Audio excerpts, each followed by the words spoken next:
स्वागत है आपका एक बार फिर से यूनिक स्टडी पॉइंट पे। तो आज ये basic electrical previous year question series का लेक्चर नंबर 9 है। पिछले 8 लेक्चर्स में हमने विभिन्न बेसिक इलेक्ट्रिकल इंजीनियरिंग जैसे बेसिक इलेक्ट्रिकल्स के, किरचॉफ्स लॉ के, किरचॉफ्स करंट लॉ के और ओम्स लॉ के, ऑल्टरनेटिव थ्योरम्स के, ऐसे तमाम क्वेश्चंस हमने देखे हैं। ठीक है, तो आज उसी सीरीज में आज ये नवा लेक्चर लेके आए हैं। तो आज के लेक्चर में हम कैपेसिटर और कैपेसिटेंस और यानी कंडेंसर के विषय में जो क्वेश्चंस आते हैं हमारी विभिन्न परीक्षाओं में, जैसे एसएससी, जेई, यूपी, आरवीएनएल, इन सब में जो क्वेश्चन पूछे जाते हैं उस तरीके के क्वेश्चंस जो है आज 25 क्वेश्चंस हम लेके आए हैं। 25-26 क्वेश्चंस हैं जिनको आज हम इस लेक्चर में डिस्कस करेंगे। तो स्टार्ट करते हैं आज का लेक्चर।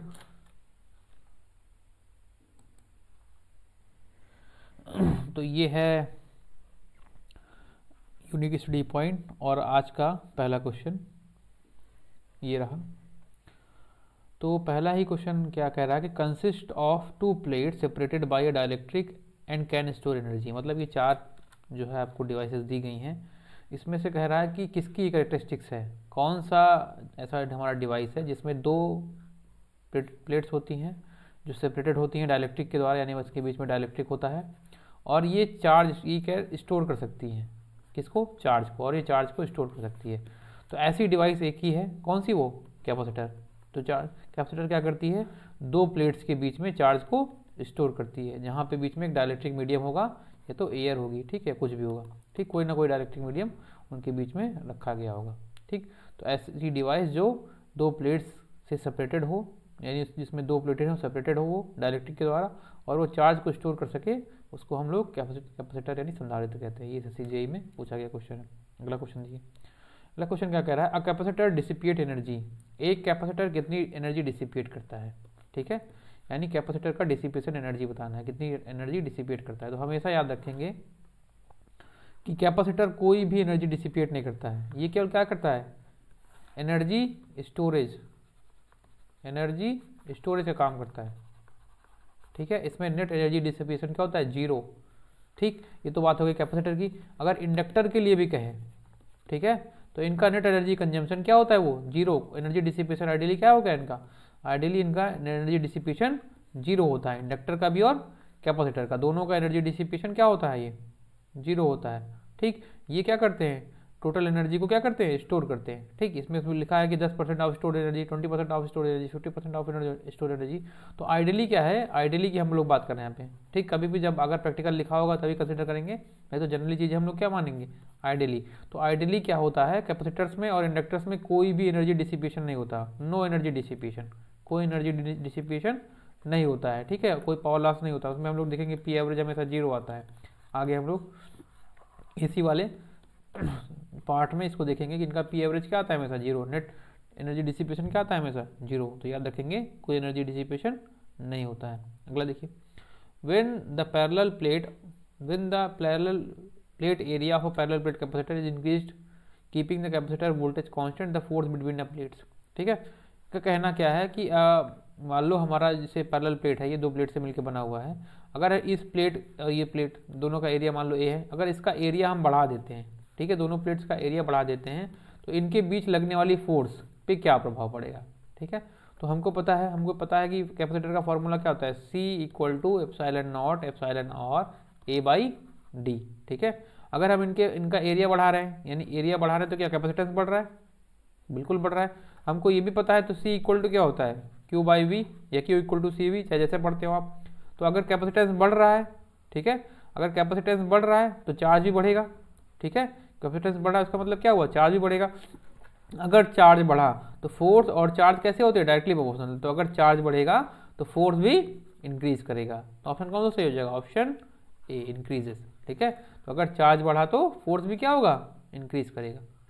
ठीक है, तो चार्ज इंक्रीज करने पे क्या हो रहा है, फोर्स भी इंक्रीज कर रहा है, तो ऑप्शन ए सही होगा।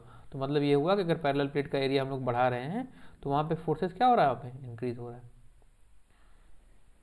अगला क्वेश्चन देखिए, how will the total capacitance changes when 2 capacitors are connected in parallel.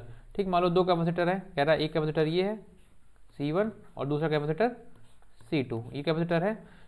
ठीक, कह रहा है कि when they are connected in parallel, अगर इन दोनों को हम लोग पैरेलल में कनेक्ट कर दे रहे हैं, ठीक है, ऐसे पैरेलल में जोड़ दिया जैसे कनेक्शन होता है, ठीक है, ये हो गया C1, ये हो गया C2। अब पूछ रहा है कि इसका जो नेट कैपेसिटेंस है उस पर क्या फर्क पड़ेगा, ठीक है। हमें पता है जस्ट अपोजिट ऑफ रेजिस्टेंस, अगर यहाँ पे सीरीज अगर पैरेलल में कनेक्टेड है हमारे कैपेसिटर्स तो क्या हो जाते हैं C1 प्लस C2, कैपेसिटेंस क्या होगा C1 प्लस C2, ठीक है। और अगर पैरेलल की बात करते हैं हम लोग यानी सीरीज की बात करते हैं तो उल्टा हो जाता है रेजिस्टेंस का, यहाँ पे क्या हो जाएगा C1 इंटू, ये मान लो C1 है या C2 है, तो C1 into C2 upon C1 plus C2। ये याद रखना है कि जो कैपेसिटेंस का जो भी फॉर्मूला है इक्विवेलेंट का वो जस्ट अपोजिट ऑफ रेजिस्टेंस है। तो ये कह रहा है अगर हम दोनों को पैरेलल में जोड़ रहे हैं, अगर दोनों को पैरेलल में जोड़ेंगे तो क्या होगा, यहाँ पे टोटल कैपेसिटेंस क्या हो रहा है सर्किट का, इंक्रीज कर रहा है ना, क्योंकि ये क्या हो जाएगा टोटल C1 प्लस C2 जो पहले वाले कैपेसिटेंस से ज़्यादा है, चाहे C1 की वैल्यू ले लें चाहे C2 की, तो क्या हो रहा है इंक्रीज कर रहा है। तो टोटल कैपेसिटेंस क्या होगा यहाँ पे इंक्रीज करेगा, ठीक है। अगर सीरीज में जोड़ते तो क्या होता है डिक्रीज करता, क्योंकि नेट वैल्यू यहाँ पे क्या आएगी कम आएगी, ठीक है। तो टोटल वैल्यू क्या आएगी डिक्रीज करेगी, ठीक। लेकिन यहाँ पे पैरेलल की बात करिए तो पैरेलल में क्या होगा, क्योंकि C1 प्लस C2 हो जाता है पैरेलल में, तो टोटल वैल्यू कैपेसिटेंस क्या होगा इंक्रीज कर जाएगा, इसलिए option A. Next, a capacitor of 40 microfarad is charged to a potential of 500 volt. The charge acquired by the capacitor in coulomb, ठीक है। इन्होंने हमको पोटेंशियल से पहले वही data collection V equal to 500 volt दे दिया, यानी 500 वोल्ट यहाँ पे हम लगा रहे हैं, ठीक है। और जो हमारा कैपेसिटेंस है कैपेसिटर का वो है 40 माइक्रोफैरड, ठीक। अभी हमने फार्मूला बताया Q इक्वल टू क्या होता है CV, यही होता है। तो हमको क्या निकालना है, चार्ज ही निकालना है। तो C कितना दे दिया 40 माइक्रोफैरड यानी 14 × 10⁶। V कैसा है, V हमको दे दिया 500, तो यहाँ पे क्या आ जाएगा 5 जो कि 20 इंटू 10⁻⁻3, हाँ ठीक है। तो ये कितना हो गया 0.02 कूलम। आंसर कौन सा सही है, ऑप्शन डी, ठीक है। सीधे यहाँ पे चार्ज दे रखा है, कैपेसिटेंस दे रखा है, वोल्टेज दे रखा है, चार्ज पूछा है, Q इक्वल टू CV, ठीक। कैपेसिटर में कुछ ही फॉर्मूले हैं, बस उनको आपको याद रखना है और आप सारे क्वेश्चन उनके कर लेंगे। अगला क्वेश्चन देखिए, लगभग सारे क्वेश्चन। अगला क्वेश्चन क्या है, which capacitor is preferred at high frequency circuit. कौन सा कैपेसिटर हमको हाई फ्रीक्वेंसी सर्किट में हम प्रिफर करते हैं, यानी इनमें से कौन सा ऐसा कैपेसिटर है जिसको हम हाई फ्रीक्वेंसी सर्किट्स में उपयोग करते हैं, ठीक है। तो पहला क्या रहा है माइका, दूसरा एयर कैपेसिटर और तीसरा इलेक्ट्रोलाइटिक कैपेसिटर। तो हमेशा याद रखेंगे हाई फ्रीक्वेंसी सर्किट में कौन सा यूज करते हैं हम लोग, माइका कैपेसिटर। क्या कौन सा यूज करते हैं, माइका कैपेसिटर। और एयर कैपेसिटर कहाँ यूज करते हैं, एयर कैपेसिटर यूज करते हैं जैसे जो हम देखते हैं ना, जैसे हमारे रेडियो के ट्यूनर्स होते हैं, ठीक। तो रेडियो ट्यूनर्स हो गए, इंपिडेंस मैचिंग वाले जो भी हमारे काम होंगे वहाँ पे हम लोग क्या यूज करेंगे, वहाँ पे हम लोग यूज करेंगे एयर कैपेसिटर। तो एयर कैपेसिटर कहाँ पे यूज हो रहा है, हमारे FM के ट्यूनर्स में, ठीक है। और कहाँ यूज हो रहा है, इंपिडेंस मैचिंग में,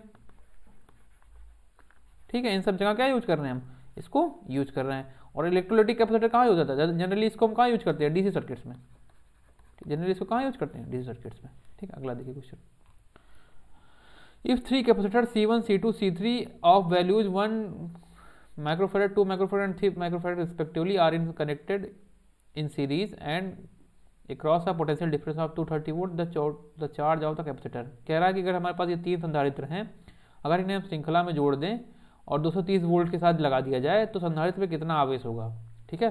तो मान लो चलो ये 3 हमारे कैपेसिटर हैं, ठीक। ये कैपेसिटर और ये कैपेसिटर। C1 है 1 माइक्रोफैरड का, C2 है 2 माइक्रोफैरड का, ठीक है। ये है 4 माइक्रोफैरड का।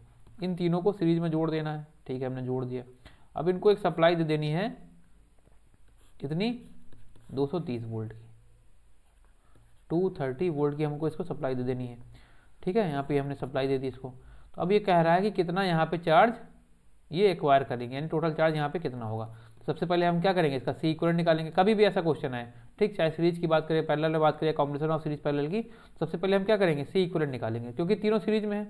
अगर तीनों सीरीज में है तो रेजिस्टेंस का उल्टा, यानी यहाँ पे क्या हो जाएगा C इक्विवेलेंट 1/1 + 1/2 + 1/3 1/4, ठीक है। यही तो होता है, हम लोग क्या लिखते हैं वहाँ पे 1/R equivalent equal to 1/R1 + 1/R2 ऐसे लिखेंगे। तो C इक्विवेलेंट क्या हो जाएगा 1/C इक्विवेलेंट इक्वल टू इतना, ठीक है। तो यहाँ पे ये क्या हो गया नीचे 4, ऊपर कितना आ जाएगा सबको ऐड करने में 7, तो 1/C इक्विवेलेंट कितना आ गया इतना, तो C इक्विवेलेंट कितना आ जाएगा, उल्टा कर देंगे बस 4/7, 7 माइक्रो फैरेड। तो ये हमारा क्या आ गया, ये हमारा आ गया सी इक्विवेलेंट। तो हमको सी इक्विवेलेंट मिल गया, तो हमको चाहिए क्या, हमको चाहिए अब क्यू चार्ज। हमने फॉर्मूला भी बताया क्यू इक्वल टू क्या होता है सी वी, ठीक है। सी हमको मिल गया 4/7 इंटू 10⁻⁻6 माइक्रोफैराड में है, इंटू वोल्टेज कितना दे रहा है 230। बस इसको कैलकुलेट कर लेंगे, कितना आ जाएगा, कैलकुलेट करेंगे तो ये आएगा,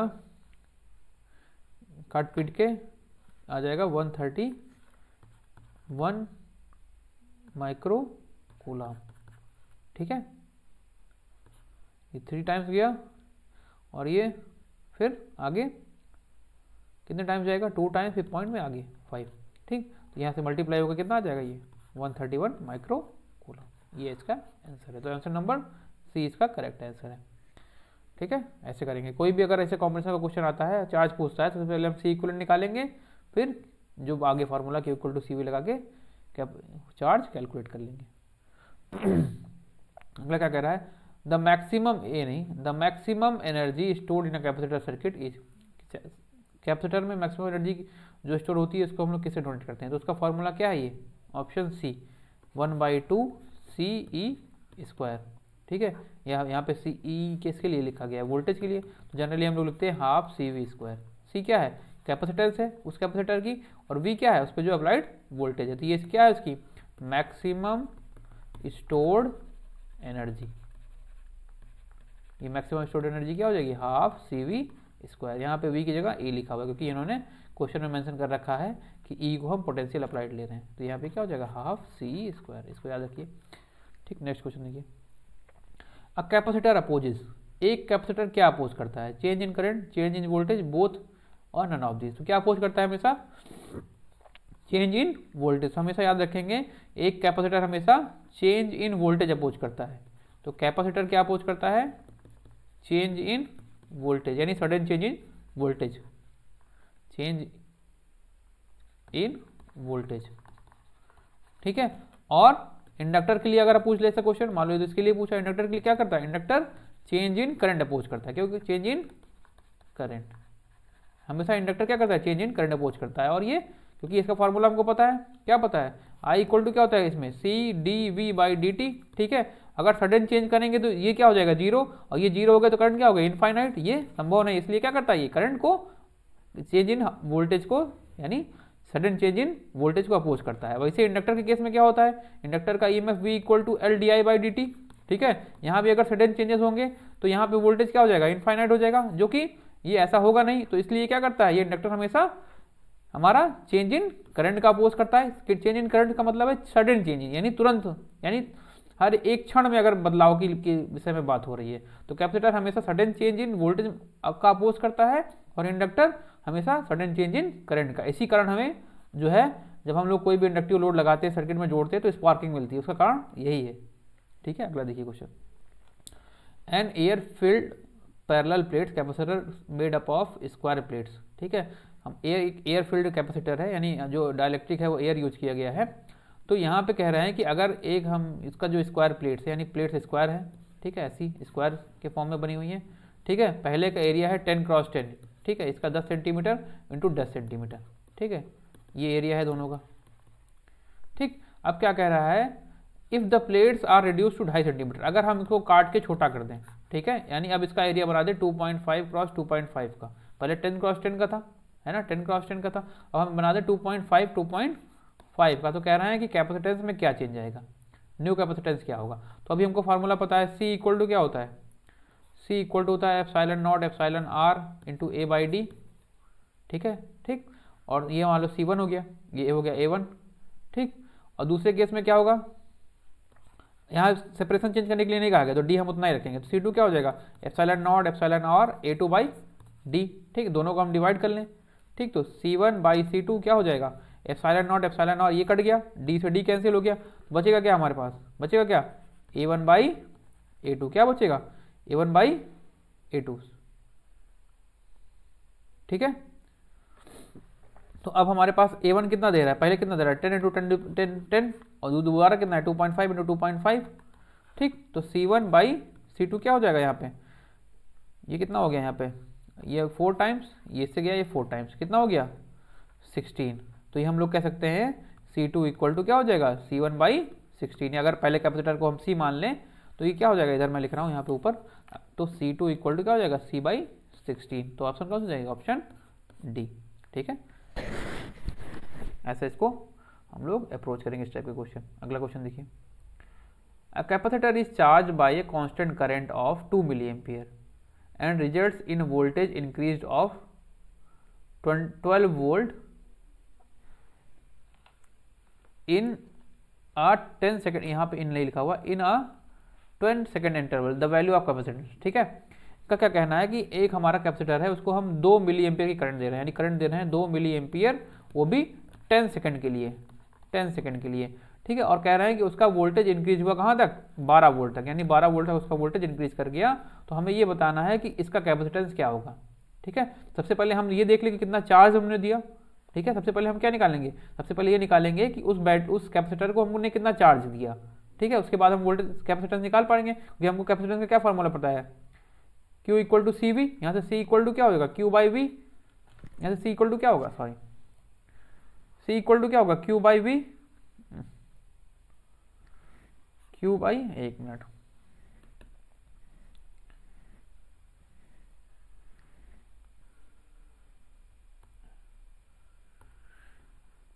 Q/V। तो सबसे पहले हमें क्या चाहिए होगा, Q कहाँ से निकालेंगे हम, यहाँ पे I और T दिया हुआ है, तो Q इक्वल टू क्या हो जाएगा I इंटू टी, ये हो जाएगा।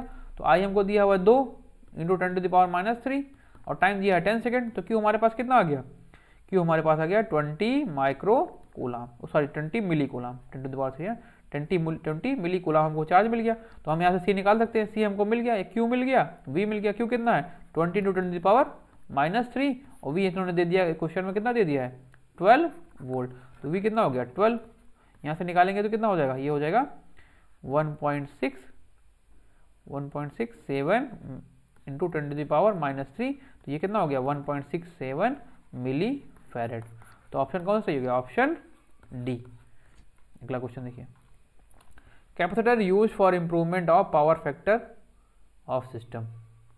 ठीक है, इसमें लिखा है कि कैपेसिटर का हम उपयोग, जो हमारा सिस्टम है, कोई भी पावर सिस्टम है, ठीक है, तो उसका पावर फैक्टर सुधारने के लिए क्यों किया जाता है, यानी क्या होता है जिसके कारण ये पावर फैक्टर का सुधार करता है। तो ऑप्शन ए दिया है कि ड्रॉज लैगिंग पावर, ठीक है, draws lagging power and supply leading power. दूसरा लिखा है draws lagging power and supply lagging power. तीसरा है draws leading power and supply lagging power. चौथा draw leading power and supply leading power. तो हमेशा क्या याद रखेंगे, हमेशा याद रखेंगे कि कैपेसिटर क्या करता है, कैपेसिटर करता है ड्रॉज लीडिंग पावर, यानी लीडिंग पावर का ड्रॉ करता है और लैगिंग पावर सप्लाई करता है। इसके कारण क्या होता है कि हमारा फाई का वैल्यू, ठीक है, वो क्या हो जाता है, फाई का वैल्यू, फाई मतलब पावर फैक्टर एंगल, इसका एंगल डिक्रीज करता है, यानी V और I के बीच के करंट का जो एंगल है वो डिक्रीज करता है, और जिससे हमारा कॉस फाई इंक्रीज करता है, यानी पावर फैक्टर इंक्रीज करता है। ठीक, तो कैपेसिटर क्या करता है, कैपेसिटर हमारा लीडिंग पावर ड्रॉ करता है और लैगिंग पावर सप्लाई करता है, जिससे हमारा फाई का वैल्यू डिक्रीज करता है, यानी फाई का वैल्यू कम होता है, यानी वोल्टेज और करंट के बीच का एंगल कम होता है, जिससे पावर फैक्टर हमारा इंप्रूव करता है। ठीक है, याद रखेंगे। अगला क्वेश्चन देखिए, the unit of dielectric strength is, ठीक है, तो डायलेक्ट्रिक स्ट्रेंथ की यूनिट क्या होती है, हम ऐसे लिखेंगे वोल्ट पर मीटर। डायलेक्ट्रिक स्ट्रेंथ की यूनिट क्या होगी, वोल्ट पर मीटर। ये हमेशा याद रखिए, ये क्वेश्चन कई बार पूछा गया है, कई एग्जाम्स में, UP लिखा है, ये क्वेश्चन कई एग्जाम में पूछा गया है। तो इसकी यूनिट क्या है, वोल्ट पर मीटर। अक्सर बच्चे कंफ्यूज हो जाते हैं और उल्टा सीधा आंसर करके आते हैं। ठीक है, तो आप याद रखेंगे क्या होती है, वोल्ट पर मीटर। अगला क्वेश्चन देखिए, अगला क्वेश्चन क्या है, अगला क्वेश्चन कह रहा है कि a 10 microfarad is connected to a voltage source of इतना, then the current through the capacitor is. ठीक है, यानी इन्होंने हमको क्या दे दिया है, इन्होंने हमको दे दिया है एक सोर्स जिसका हमको वोल्टेज दिया है, वो भी साइनसॉइडल सोर्स है। ठीक है, अब कह रहा है कि नेट करंट हमको बतानी है, क्या बतानी है, नेट करंट। ठीक, तो यहाँ पे देखो हमारा वोल्टेज दे दिया कितना, 50 इंटू 50 साइन 200t। ठीक है, अब ये कह रहा है कैपेसिटर की करंट बताइए, तो हमको हमने अभी फार्मूला बताया था ना, कैपेसिटर की करंट की क्या फार्मूला क्या होता है, I equal to C dV by dt। यहाँ पे t वेरिएबल है, तो यहाँ पे हम लोग क्या लिखेंगे, VT। ठीक है, वेरिएबल टर्म्स में लिखेंगे। तो आई हो गया, सी की वैल्यू इन्होंने दे रखी है 10 माइक्रोफैराड, तो 10 into 10⁻⁻⁶ D by D T, यानी डिफ्रेंसिएशन करना है किसका, वोल्टेज कितना दे रहा है 50 साइन 2000 टी का। ठीक, इसको हम लोग डिफ्रेंशिएट करेंगे, यहाँ पे मैं कर रहा हूँ। तो आई इक्वल टू कितना हो जाएगा यहाँ पे 10 इंटू 10⁻⁶ तो रह गया, 50 कांस्टेंट है बाहर आ गया, 50 बाहर आ गया, इंटू साइन का डिफ्रेंशिएशन कॉस, साइन का डिफ्रेंशिएशन कॉस। लेकिन उससे पहले यहाँ पे देखेंगे कि एक्स्ट्रा टर्म है यहाँ पे, तो इसका पहले डिफ्रेंशिएशन होगा, तो 2000 टी का डिफ्रेंशिएशन कितना हो जाएगा 2000, ये हो गया 2000, ठीक है, और साइन का डिफ्रेंशिएशन कॉस 2000 टी हुई पॉजिटिव। तो इनको मल्टीप्लाई करेंगे तो ये कितना आ जाएगा, ये हो गया 3 1 4 5 और 10, तो ये हो गया 10⁻⁶ minus 6 into 10⁻⁶ into cos 2000 T. तो यहाँ से हम लोग देख सकते हैं ये दोनों कैंसिल, तो आई इक्वल टू कितना आ गया कॉस 2000 टी। तो ऑप्शन कौन सा सही मिल रहा है यहाँ पे, ऑप्शन मिल रहा है हमको ए, तो ऑप्शन ए करेक्ट है। ठीक है, ऐसे इसको करेंगे। ठीक, यहाँ पे हम लोग को क्या करना पड़ा, क्योंकि वेरिएबल हमको वी दिया हुआ है, वेरिएबल वी है, टाइम के साथ वेरिएबल कर रहा है, इसलिए हमको डिफरेंशिएशन करना पड़ा उसका, फिर हमको वैल्यू मिल गई। एसएससी में पूछा गया क्वेश्चन है। अगला देखिए, 4 capacitor each of which have 10 microfarad and 100 volt direct current potential are related as a figure equivalent capacitance. हमको ये जो सर्किट दिया हुआ है, ठीक, इस टाइप का सर्किट एक बार हम लोग सॉल्व कर चुके हैं, कहाँ पे, रेजिस्टेंस में, इक्विवेलेंट रेजिस्टेंस में। ठीक, वहाँ पे हमने क्या चेक किया था, व्हीट स्टोन ब्रिज की कंडीशन। ठीक है, वहाँ पे हमने क्या चीज चेक किया था, व्हीट स्टोन ब्रिज की कंडीशन। यहाँ भी हम क्या करेंगे, पहले व्हीट स्टोन ब्रिज की कंडीशन चेक करेंगे। ठीक है, तो हम लोग यहाँ पे व्हीट स्टोन ब्रिज की कंडीशन में P by Q upon R by S पे ये देख सकते हैं कि सब 10 माइक्रोफेरेड के हैं। जब सब 10 माइक्रोफेरेड के हैं, इसका मतलब क्या हुआ, ये एक बैलेंस ब्रिज है। क्या है, एक बैलेंस ब्रिज है। ठीक है, अगर वही हमने क्या बताया था व्हीट स्टोन, जब हमने पिछले लेक्चर्स में बताया था कि व्हीट स्टोन का ये जो क्राइटेरिया अगर ये सेटिस्फाई करता है तो इसको हम लोग क्या कहते हैं, बैलेंस ब्रिज कहते हैं। ठीक है, और बैलेंस ब्रिज के डायगोनल में, यानी डायगोनल में लगे हुए गैल्वेनोमीटर में कभी भी कोई करंट नहीं जाती है। अगर किसी में कोई करंट नहीं जाती है तो वो एलिमेंट क्या माना जाता है, डेड माना जाता है। ये क्या हो गया, डेड एलिमेंट हो गया। ठीक है, ये डेड एलिमेंट हो गया, मतलब इसका सर्किट में कंसिडरेशन नहीं है। तो अब हमारा नेट जो सर्किट बनेगा वो कैसे बन जाएगा, ऐसा, ये हमारा अब नेट सर्किट बनके तैयार हो गया। यहाँ पे ऐसे, ये हो गया 100 वोल्ट, ये हो गया 10 माइक्रोफैरड, ये हो गया 10 माइक्रोफैरड, 10 माइक्रोफैरड और ये 10 माइक्रोफैरड। अब यहाँ पे देखिए, ये दोनों कैसे हैं, सीरीज में, ये दोनों सीरीज में। ठीक, फिर दोनों कैसे हैं, पैरेलल में। सबसे पहले एक कॉम्बिनेशन सॉल्व कर लें, ऊपर ऊपर वाला कोई भी एक सॉल्व कर लें, दोनों से इक्वल हैं, सेम वैल्यू आएगी। तो यहाँ पे हम लोग क्या कर लेंगे, 10 इंटू 10 अपॉन 10 प्लस 10। हमको पता है, हमने देखा था ना रजिस्टेंस के केस में, अगर दो इक्वल पैरेलल होते तो हाफ हो जाते हैं। वैसे रजिस्टर यहाँ पे दो अगर इक्वल कैपेसिटर सीरीज में है तो हाफ हो जाएंगे, तो कितना आ जाएगा, ये 5, नीचे भी आ जाएगा 5। तो नया सर्किट हमको कैसे मिलेगा, ऐसा, ये इक्वलेंट हो गया 5, ये हो गया 5, ये 5, ये 5, यहाँ पे 100 वोल्ट। ठीक है, अब दोनों पैरेलल में है, पैरेलल में क्या हो जाता है, एडिशन हो जाता है, दोनों ऐड हो जाएंगे, ऐड हो जाएंगे तो 5 5 कितना हो जाएगा, कितना हो जाएगा 10 माइक्रोफैरड। तो आंसर क्या आ गया, डी, 10 माइक्रोफैरड। ठीक, तो अगर कभी भी इस टाइप का क्वेश्चन आता है तो सबसे पहले क्या चेक करेंगे, व्हीट स्टोन कंडीशन। अगर सेटिस्फाई हो गई तो बैलेंस ब्रिज है, बैलेंस ब्रिज है तो सीधे बीच का जो वहाँ पे जो डायगोनली एलिमेंट होगा उसको गायब कर देंगे क्योंकि डेड हो गया, और फिर नया सर्किट बना के इक्विवेलेंट सॉल्व कर लेंगे। अगला देखिए, अगला क्वेश्चन क्या कह रहा है, अगला क्वेश्चन कह रहा है कि a 10 microfarad and a 20 microfarad connected in series, the combination are supplied to 150 volt from the sinusoidal supply voltage, the voltage across the 20 microfarad. ठीक है, यहाँ पे कह रहे हैं कि दो कैपेसिटर है हमारे ऐसे, वो सीरीज में कनेक्टेड है, और इसको हमने एक साइनसॉइडल एसी जो है जो 150 वोल्ट की है उसके क्रॉस कनेक्ट कर दिया। ये है 10 माइक्रोफैरड, ये है 20 माइक्रोफैरड। ठीक है, अब बताना है कि हमको 20 माइक्रोफैरड यानी इसके क्रॉस हमको वी निकालना है। ठीक है, तो हमें पता है जैसे इन केस ऑफ वहाँ पे रजिस्टिव सर्किट्स हम लोग क्या करते थे, current division voltage division rule लगाते थे। तो वहाँ पे करंट डिवीजन में क्या होता था कि जिसमें हमको करंट निकालनी है उसके अपोजिट वाला रेजिस्टेंस से मल्टीप्लाई करते थे। ठीक है, और वोल्टेज डिवीजन में क्या करते थे, सेम वोल्टेज से अप्लाई करते थे। ठीक है, सेम रेजिस्टेंस से मल्टीप्लाई करते थे। लेकिन हमने बताया ना कैपेसिटर में सब उल्टा होता है, कैपेसिटर में क्या होता है, सब उल्टा होता है। तो यहाँ पे वोल्टेज डिवीजन रूल के लिए क्या करना होगा, हमको वोल्टेज डिवीजन रूल हमको लगाना है। तो क्या करेंगे हम लोग, यहाँ पे जिसके क्रॉस वोल्टेज निकालना है उसके दूसरा वाला यानी उसके साथ वाला जो कैपेसिटर है उस पे उसका हम मल्टीप्लिकेशन करेंगे। ठीक है, तो यहाँ पे ये क्या हो जाएगा, V equal to total voltage 150 गुणे अपोजिट वाला जो हमारा कैपेसिटर है उसका कैपेसिटेंस। तो यहाँ पे कितना हो गया 10 इंटू 10⁻⁻6 अपॉन नीचे दोनों का एडिशन, तो वही सेम चीज। तो 20 प्लस 10 कितना हो जाएगा 30 इंटू 10⁻⁻6, तो -6, तो ये इससे कैंसिल, ये इससे कैंसिल, ये 50, तो आंसर कितना आ गया V इक्वल टू 50 वोल्ट। ठीक है, तो कैपेसिटेंस में याद रखेंगे वोल्टेज डिविजन रूल भी यहाँ पे उल्टा है और करंट डिवीजन रूल भी उल्टा है, और बाकी सीरीज पैरेलल तो उल्टा है ही है। ठीक, तो वोल्टेज डिवीजन रूल जैसे वहाँ पे सेम रेजिस्टेंस से मल्टीप्लाई करते थे, तो यहाँ पे अपोजिट वाले कैपेसिटेंस से मल्टीप्लाई करेंगे। तो हाँ, जैसे करंट डिवीजन रूल में वहाँ पे हम लोग अपोजिट वाले रेजिस्टेंस से मल्टीप्लाई करते थे, तो यहाँ पे सेम कैपेसिटेंस से मल्टीप्लाई करेंगे। ठीक, याद रखिए। अगला क्वेश्चन क्या कह रहा है, एन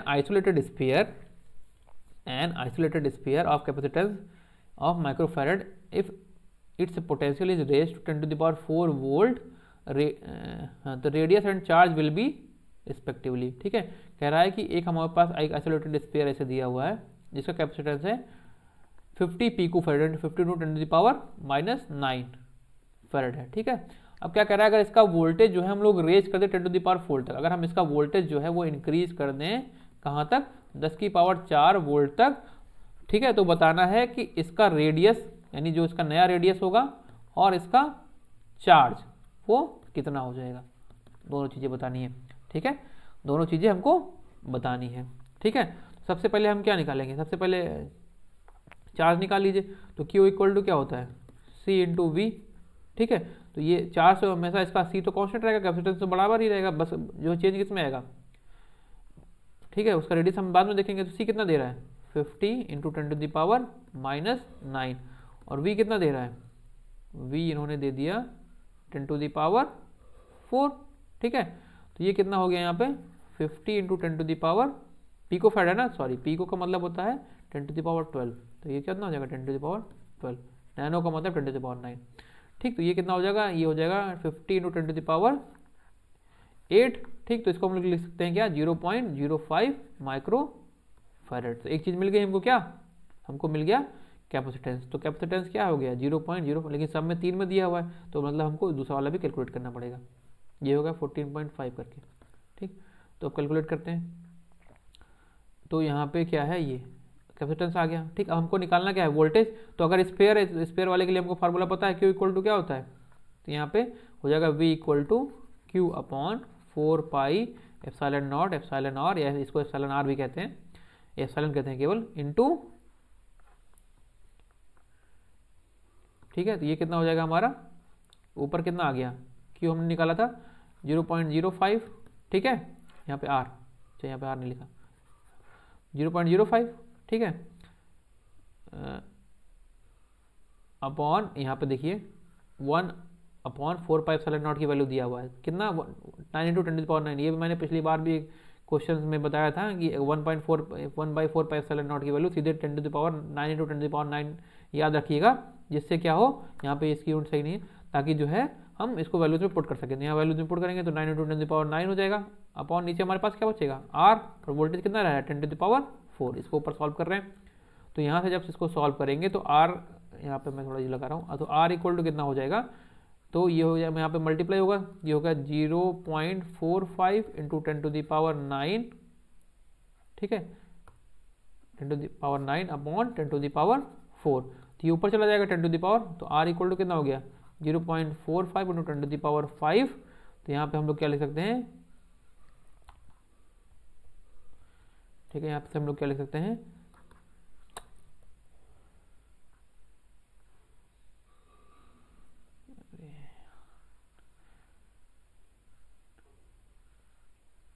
यहाँ पे हमने इसको नहीं लिखा था 10⁻6, यहाँ रह गया, तो यहाँ पे 10, अरे क्या हो रहा है,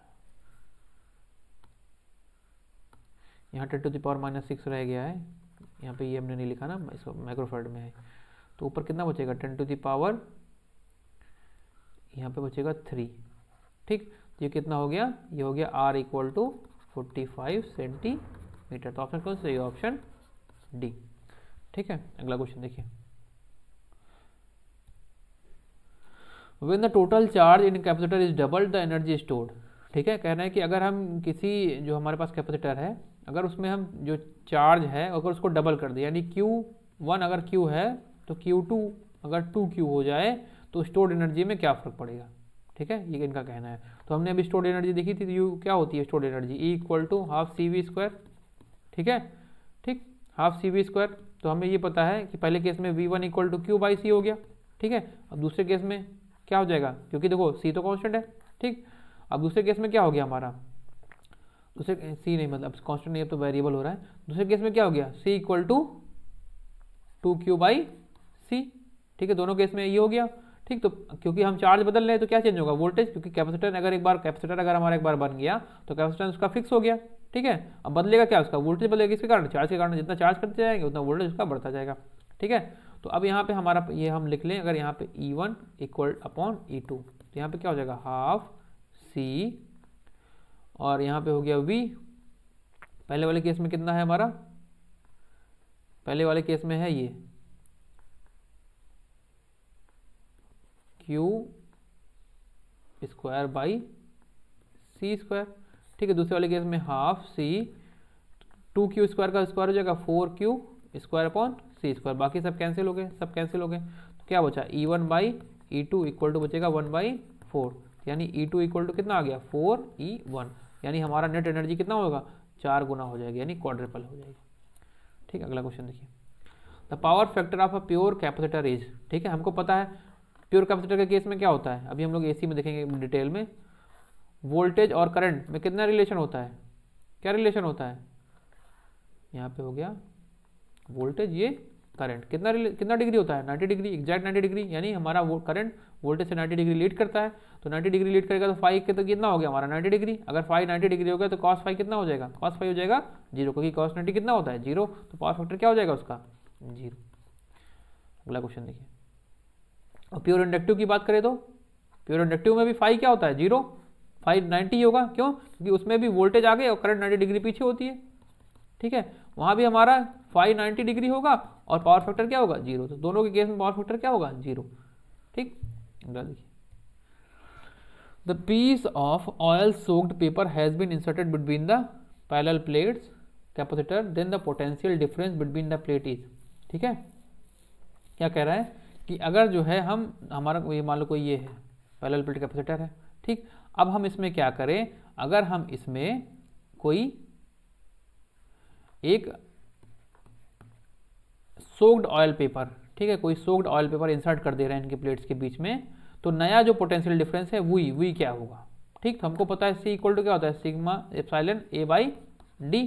ठीक है, तो हमको पता है कि जो ये ऑयल सोक्ड पेपर होगा उसका जो डाइलेक्ट्रिक कांस्टेंट होगा वो एयर से ज़्यादा होगा, तो यानी हमारा डाइलेक्ट्रिक कांस्टेंट बढ़ रहा है। ठीक है, तो यानी कैपेसिटेंस क्या हो जाएगा, बढ़ जाएगा। ठीक है, तो जब इस केस में हमारा कैपेसिटेंस इंक्रीज कर दिया और हमको दूसरा रिलेशन पता है, तो Q इक्वल टू क्या होता है CV। यहाँ से हम लोग दे सकते हैं C क्या है, इनवर्सली प्रोपोर्शनल 1/V है। ठीक है, यानी हमारा C क्या है, इनवर्सली प्रोपोर्शनल ऑफ V। अगर हमारा कैपेसिटेंस इंक्रीज करेगा तो वोल्टेज क्या हो जाएगा, रिड्यूस हो जाएगा। तो इसका मतलब क्या हुआ कि अगर हम लोग सोक्ड पेपर डाल दिए इसके बीच में तो हमारा नेट वोल्टेज यानी विभवांतर अब क्या हो जाएगा, वो डिक्रीज कर जाएगा। तो ऑप्शन बी सही है, समझ में आया होगा। क्यों, क्योंकि यहाँ पे हमारा ये डाइलेक्ट्रिक कांस्टेंट बढ़ गया, डाइलेक्ट्रिक कांस्टेंट बढ़ने से हमारा क्या हो गया, कैपेसिटेंस बढ़ गया। और क्योंकि हमको पता है Q इक्वल टू CV वाले फार्मूले से कि कैपेसिटेंस और वोल्टेज में व्युत्क्रमानुपाती संबंध है, जिसके कारण क्या होगा, अगर हम लोग कैपेसिटेंस बढ़ा रहे हैं तो वोल्टेज क्या हो जाएगा, रिड्यूस हो जाएगा। तो यहाँ पे क्या हो गया, ऑप्शन बी। अगला क्वेश्चन देखिए, अगला क्वेश्चन क्या कह रहा है कि 64 drops of radius R combined to form a bigger drop of radius R, the ratio of capacitance of bigger to smaller drop is. ठीक है, का क्या कहना है कि ऐसे हमारे पास 64 छोटी छोटी बूंदें हैं, ठीक है, जिनका रेडियस समथिंग स्मॉल r दिया हुआ है, ये 64 है। ठीक है, इनको मिला के हमने एक बड़ी बूंद बना ली जिसका रेडियस इन्होंने दे दिया कैपिटल R। ठीक है, तो कह रहा है कि जो पुराना वाला कैपेसिटेंस है, यानी जो हमारा छोटा वाला कैपेसिटेंस है या C स्मॉल जो है का जो है C बिगर से रेशियो बताना है, C बिगर से क्या रेशियो होगा।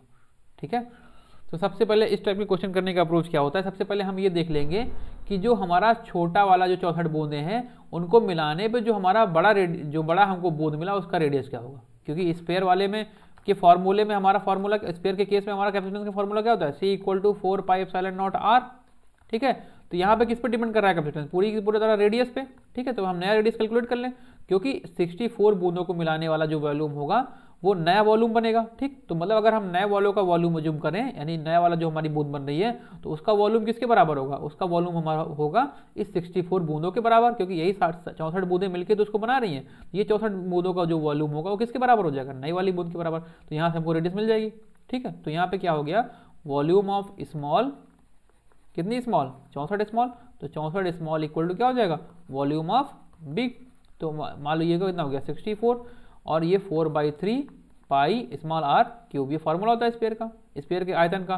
ठीक, तो ऐसे ही बिगर वाले क्या हो जाएगा 4/3 पाई, उसका रेडियस क्या है कैपिटल आर, तो यहाँ से ये कैंसिल, तो आर क्यूब यहाँ पे आर क्यूब, इसका इधर का क्या हो जाएगा, इधर का हम लोग घनमूल ले लेंगे तो कितना हो जाएगा 4r, तो कैपिटल आर इक्वल टू क्या आ गया स्मॉल 4r। तो यानी जो नई रेडियस है बूंदों की, वो जो छोटी वाली बूंदों का कितना है 4 गुना है। तो हमको पता है C1 कितना है 4πε0 r।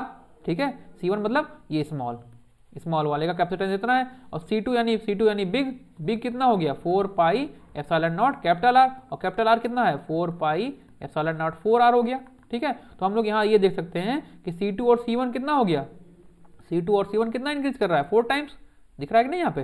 तो C1 या हम लोग लिखें C small upon C big, ये कितना हो जाएगा 1/4, स्मॉल का 4πε0 है, इसका क्या है 4 × 4πε0, तो सारा कैंसिल हो जाएगा, क्या बचेगा 1/4। लेकिन यहाँ पे पूछा गया है the ratio of capacitance of bigger to smaller, पूछा है ना, इसलिए देखो ऑप्शन में 4/1 और 1/4 दोनों दिया है। ठीक है, कि अगर आप गलती करें तो तुरंत आंसर गलत हो जाए, तो इसने क्या कहा है बिगर टू स्मॉलर, तो हमको क्या करना पड़ेगा उल्टा, तो C big upon C small equal to क्या हो जाएगा 4/1, यानी 4:1, तो ऑप्शन डी। अगला क्वेश्चन देखिए, अगला क्वेश्चन क्या कह रहा है कि a parallel plate capacitor is filled with 3 dielectric of dielectric constant K1, K2 and K3 shown. If A be the area of each plate and D the separation between plates, the capacitor of new capacitor. यहाँ पे एक combination दिया हुआ है, ठीक है, dielectrics का। एक हमारा 2 पैरेलल प्लेट कैपेसिटर है, ठीक है, एक पैरेलल प्लेट कैपेसिटर है, उसमें कुछ इस प्रकार से डायलेक्ट्रिक भरे गए हैं। तो पूछ रहा है जो नया हमारा ये जो प्रणाली पूरी दिख रही है सिस्टम, इसका जो हमारा कैपेसिटेंस होगा, इस सिस्टम का कैपेसिटेंस बताना है।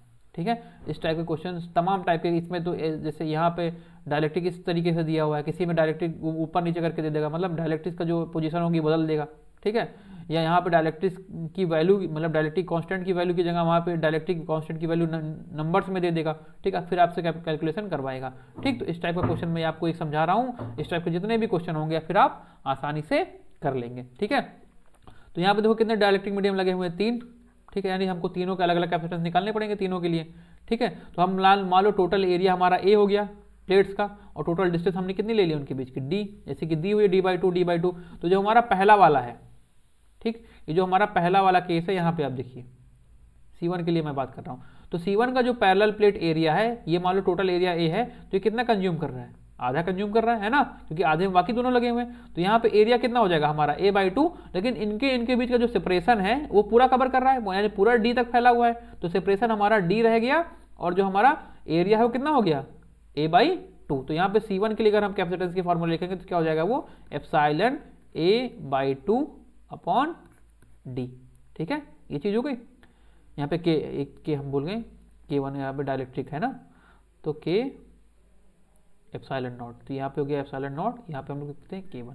ठीक है, अब ऐसे C2 के लिए लिखें तो C2 के लिए क्या हो जाएगा, C2 के लिए देखिए आप, C2 ये है, ये है हमारा ना ये, तो यहाँ पे ये देखिए इसका एरिया कितना है a/2, आधा एरिया ले रहा है ऊपर का, और डिस्टेंस भी आधी ले रहा है, तो इसका d/2 हो गया, डिस्टेंस भी कितना हो जाएगा d/2। तो यहाँ पे ये क्या हो जाएगा, इसको हम लोग यहाँ कहें K2 a/2 epsilon not upon d/2, 2 से 2 कैंसिल हो गया, तो C2 इक्वल टू कितना आ गया हमारे पास K2 एप्सिलॉन नॉट a/d, ये हो गया।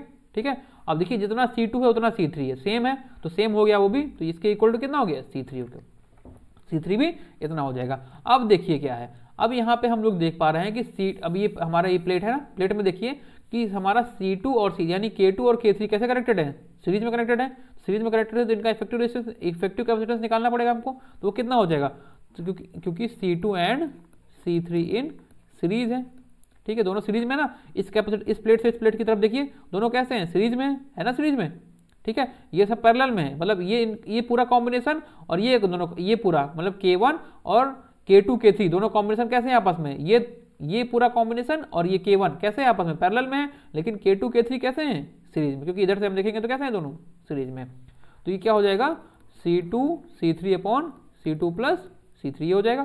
तो वैल्यूज हम पुट करेंगे, तो वैल्यूज पुट करेंगे तो ऊपर क्या आ जाएगा, ऊपर आ जाएगा K2 इंटू K3 और नीचे क्या आ जाएगा, K2 प्लस K3। ये सॉल्व करेंगे आप, स्पेस कम इसलिए मैं पूरा सॉल्व नहीं कर रहा हूँ, ये आ जाएगा, ठीक है, K2 प्लस K3, ठीक है, ये मिलेगा आपको यहाँ से, इनका यहाँ पे मिलेगा epsilon not A by D, ठीक है, ये हो गया सी इक्वलेंट इन दोनों का। अब टोटल सी इक्वलेंट क्या हो जाएगा, टोटल सी इक्वलेंट हो जाएगा यानी सी डैश इक्वलेंट हमारे पास क्या हो जाएगा, C1 यानी ये वाला और ये वाला दोनों पैरेलल में है, पैरेलल में तो सीधे ऐड हो जाएंगे, तो C1 प्लस सी इक्वलेंट, तो C1 हमारा कितना आएगा, C1 हमारा आ जाएगा epsilon not A by epsilon not, ये हमारा मतलब K1 epsilon not A by 2D plus epsilon not A by D bracket में K2 K3 by K2 plus K3।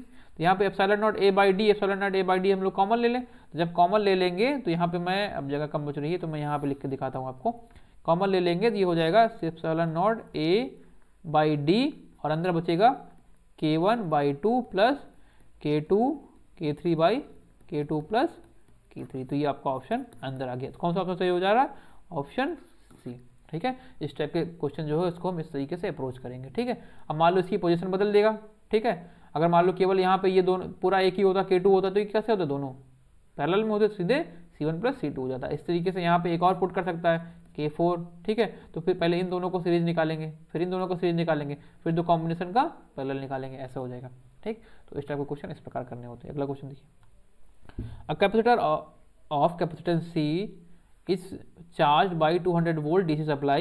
It is then discharged through a small coil of resistance wire embedded in a thermally insulated block of specific heat इतना है and mass of इतना, if the temperature of the block rises by the formula then the value of C। ठीक है, देखो ये अब बिल्कुल अलग टाइप का क्वेश्चन है, ठीक है। यहाँ पे क्या कह रहा है कि एक हमारा कैपेसिटर है, इसको हम लोग 200 वोल्ट तक डीसी सप्लाई से चार्ज कर रहे हैं, ठीक, फिर ये डिस्चार्ज हो रहा है, कोई हमारी रजिस्टिव कॉइल है, मान लो ये हमारा कैपेसिटर है, ये किसी रजिस्टिव कॉइल के थ्रू इसको हम डिस्चार्ज कर रहे हैं, ठीक है। अब डिस्चार्ज करने पे हो क्या रहा है, डिस्चार्ज करने पे ये हो रहा है कि ये जो हमारा इसका जो मास है वायर का वो दे दिया है इन्होंने 0.1 kg, और ये कह रहा है कि इसको डिस्चार्ज करने पे इसका टेम्परेचर जो है वो राइज हो गया 0.4 केल्विन, यानी 0.4 केल्विन बढ़ गया। तो कह रहा है अगर इतनी हीट ये सप्लाई कर दे रहा है तो इसके कैपेसिटेंस की वैल्यू बतानी है, ठीक है। तो हमको पता है हीट सप्लाइड इक्वल टू क्या होता है, MC डेल्टा थीटा, ठीक है, ये हमको पता है। और ये हीट किसके इक्वल होगी, ये हीट किसके इक्वल होगी, ये हीट किसके इक्वल होगी हमको C इंटू वी के, मतलब C into sorry half C V square, मतलब एनर्जी कितनी सप्लाई करता है, हाफ सी वी स्क्वायर, इतनी एनर्जी स्टोर होगी इसमें, एनर्जी कितनी स्टोर होगी, half C V square, energy कितनी स्टोर होगी, हाफ सी वी स्क्वायर ना, इतनी एनर्जी स्टोर होगी, और यही एनर्जी किस फॉर्म में चेंज होगी, इस फॉर्म में। तो जब इस फॉर्म में चेंज होगी तो कितना हो जाएगा, m कितना दे रहा है 0.1, स्पेसिफिक हीट इन्होंने दे दी कितनी 2.5 इंटू 10 टू द पावर 2, और डेल्टा थीटा यानी चेंज इन टेम्परेचर कितना आ गया 4 केल्विन, 0.4 केल्विन, ये हो गया हाफ। सी हमको निकालना है, वी कितना दे रहा है 200 स्क्वायर। इसको सॉल्व करेंगे, जब इसको सॉल्व करेंगे तो ये कितना हो जाएगा 0.4 मल्टीप्लाई होगा, ये हो गया 2500, तो इधर आ गया हमारा 25 इंटू 0.4, इधर आ गया ठीक है, ये हो गया 4000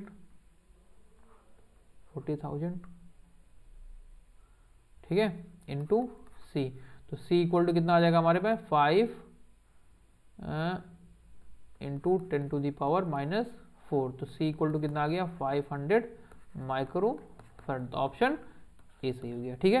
यहाँ पे क्या कह रहे हैं कि ये हमारा कैपेसिटर था, तो मैक्सिमम एनर्जी कितनी स्टोर होगी चार्ज करने पे, इतनी ही, ठीक। अब ये टोटल एनर्जी किसको सप्लाई कर रहा है, इस रजिस्टिव कॉइल को। जब इस रजिस्टिव कॉइल को सप्लाई कर रहा है तो सप्लाई एनर्जी का फॉर्मूला क्या होता है, हमने थर्मोडायनेमिक्स में पढ़ा है, क्यू इक्वल टू क्या लिखते हैं हम लोग MC डेल्टा थीटा। M क्या है यहाँ पे mass of that body, C क्या है उसकी स्पेसिफिक हीट, ठीक है, डेल्टा थीटा क्या है राइज इन टेम्परेचर, तो वही हमने लगा दिया। M मास दे रहा है, C स्पेसिफिक हीट उन्होंने क्वेश्चन में दे रखी है, और delta theta rise in temperature कितना दे रहा है 0.4, तो यहाँ से कैलकुलेशन करके क्या आ गया आंसर। ठीक है, अगला क्वेश्चन देखिए। 90 picofarad capacitor is connected to a 12 volt battery and is charged to the 12 volt. The number of electron transferred from one plate to other plate. मतलब ये हमारा एक बैटरी दिया हुआ है, एक मतलब कैपेसिटर दिया हुआ है, इसको हम लोग इसका कैपेसिटेंस दे रहा है C इक्वल टू 90 माइक्रोफैराड, ये दे दिया। और इस कह रहा है कि 12 वोल्ट की बैटरी से हमने इसको चार्ज किया कहाँ तक, 12 वोल्ट तक। ठीक है, तो अगर 12 वोल्ट तक चार्ज कर रहे हैं तो इस प्लेट से इस वाले प्लेट तक कितने चार्ज ट्रांसफर होंगे, यानी N निकालना है। तो हमको पता है Q इक्वल टू क्या होता है, C इंटू वी। ठीक है, और Q को हम लोग दूसरा फार्मूला क्या होता है, Q इक्वल टू NE, तो NE इक्वल टू क्या हो जाएगा, C इंटू वी। N हमको निकालना है, तो ये हो जाएगा N इक्वल टू C कितना दे रहा है 90 माइक्रोफैराड, तो 90 picofarad 10 to the power minus 12, V कितना दे रहा है 12 upon 1.6 into 10 to the power minus 19। ठीक, तो इसको ऊपर लेके जाएंगे तो N इक्वल टू हमारे पास कितना आ जाएगा, N इक्वल टू आ जाएगा, सॉल्व करेंगे तो ये आ जाएगा 6.9 into 10 to the power 9 electrons. ठीक है, इसको सॉल्व करके देखेंगे तो इतना आंसर आपको मिलेगा। तो ऑप्शन 2 सही हो जाएगा। समय की कमी के कारण हम लोग ज़्यादा कैलकुलेशन नहीं कर रहे हैं। यहाँ पे इसको ऊपर ले जाएंगे तो प्लस 19 हो जाएगा, प्लस 19 से क्या होगा यहाँ पे 7 बचेगा, और 7 से एक यहाँ पे मिल जाएगा तो 10 टू द पावर 8 हो जाएगा। फिर कैलकुलेट करेंगे तो आपको मिलेगा 6.9 into 10 to the power 9 electrons. अगला क्वेश्चन देखिए। 2 identical capacitors are connected in parallel and charge to the potential V. They are separated and connected to the series. The potential difference equal to the combination is. ठीक है, हमारे पास दो capacitors हैं parallel में लगे हुए हैं ऐसे। ठीक है, ठीक, अब क्या कर रहे हैं, ये मान लो कुछ पोटेंशियल V तक चार्ज हुआ, पोटेंशियल V तक चार्ज हुआ, अब इसको सीरीज में हमने कनेक्ट कर दिया। ठीक है, तो अब हमको नेट पोटेंशियल क्या मिलेगा इसके क्रॉस, नेट पोटेंशियल मिलेगा 2V। तो ऑप्शन कौन सा होगा, ऑप्शन डी। ठीक है, सीरीज में जोड़ने पे नेट पोटेंशियल क्या मिलेगा V, क्योंकि ये V वोल्ट चार्ज कर स्टोर कर लिया, इसने V वोल्ट चार्ज स्टोर कर लिया। अब जब हम सीरीज में इसको अप्लाई करेंगे तो दोनों नेट वोल्टेज कितना देंगे 2V। अगला देखिए। When you are given 4 capacitor, each of capacitance 12 microfarad, how will you connect then the capacitor to obtain the capacitance of 9 farad? मतलब हमारे पास क्या कह रहा है, इन्होंने कहा है कि आपको हमने दिए 4 कैपेसिटर्स 12 माइक्रोफैराड के, 4 कैपेसिटर क्या दिया 12 माइक्रोफैराड के। अब आपको ऐसे कनेक्ट इनको करना है कि जो हमारा C इक्विवेलेंट आया नेट कैपेसिटेंस वो 9 माइक्रोफैराड आए। तो इनको सबसे पहले इसको ऑप्शन से करते हैं फिर। ठीक है, ऑल इन सीरीज कह रहा है सबको सीरीज में जोड़ दें। अगर सबको सीरीज में जोड़ देंगे तो मतलब क्या हो जाएगा पैरेलल, तो सारे 12 12 12 12 12 सब पैरेलल में हो गए। मतलब सीरीज का मतलब वो सीरीज में है, लेकिन उसको हम लोग समझेंगे कैसे, रेजिस्टेंस के केस में पैरेलल में। तो नेट इक्विवेलेंट क्या आ जाएगा हमारे पास 12/4, वो कितना हो गया 3। तो मतलब ऑप्शन तो ए तो पहले गड़बड़ हो गया। ठीक, अब कह रहा है सभी को पैरेलल में जोड़ देंगे। अब सभी को पैरेलल में कैपेसिटर सारे पैरेलल में जुड़ने का मतलब क्या होगा, सब ऐड हो जाएंगे।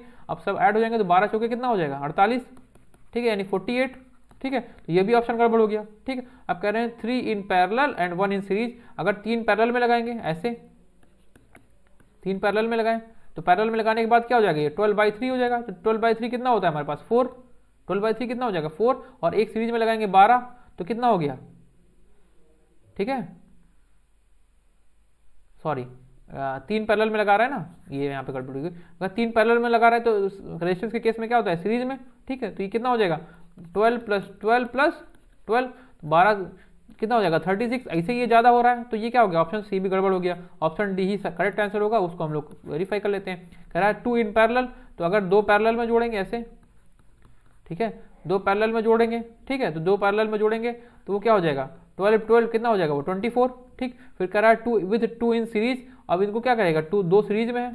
ठीक है, 2 सीरीज में जोड़ने पे क्या मिलेगा, यहाँ पे 2 सीरीज में जोड़ने पे हाफ हो जाएंगे, वो कितना हो जाएगा, हाफ होके 6 हो जाएगा। ठीक है, दोनों सीरीज में जुड़े तो हाफ होके क्या हो जाएगा 6, और फिर ये पूरा कॉम्बिनेशन इसके साथ सीरीज में है तो ये पूरा कॉम्बिनेशन 6 हो गया हो जाएगा 9। तो कौन सा ऑप्शन सही होगा, ऑप्शन डी। तो इस तरीके से आज हमारे 25 क्वेश्चन, ये 26 क्वेश्चन है, इसमें बेसिकली नंबरिंग थोड़ी मिस्टेक है। तो 26 क्वेश्चन हमने कैपेसिटेंस के पूरे किए।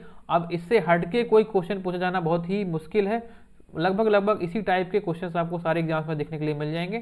सारे कॉन्सेप्ट मैंने इसमें डिस्कस कर लिए हैं। ठीक है, बस एक चीज़ मैंने ये आपको सॉल्व नहीं कराई इक्विवेलेंट वाली, वो उम्मीद है आपको, क्योंकि रजिस्ट्री सर्किट्स आप सॉल्व कर लेते हैं तो इसको भी वैसे ही सॉल्व कर लेंगे। ठीक है, बस इसमें याद ये रखना है कि रजिस्टेंस में जैसे पैरेलल कॉम्बिनेशन हम लोग डील करते हैं, वैसे इसमें हम लोग सीरीज करेंगे, और वहाँ पर जैसे सीरीज डील करते हैं वैसे यहाँ पे पैरेलल डील करेंगे। मतलब अगर यहाँ पे हमारे पास सीरीज कैपेसिटर है तो मतलब हम उसको समझेंगे कि वो पैरेलल रजिस्टर की तरह हम उसको डील करेंगे, यानी R1 into R2 upon R1 plus R2 करके डील करेंगे। और जो हमारे पैरेलल में होंगे उनको हम लोग सीरीज रजिस्टर की तरह डील करेंगे, यानी क्या लिखेंगे R1 प्लस R2। तो इन बातों का ध्यान रखते हुए इन सभी क्वेश्चन को आप समझिए और फिर जाके जितने भी क्वेश्चंस आपके पास जो क्वेश्चन बैंक हो उसके प्रैक्टिस करिए और फिर आपका ये टॉपिक कंप्लीट हो जाएगा। ठीक है, धन्यवाद, आज के लिए इतना ही।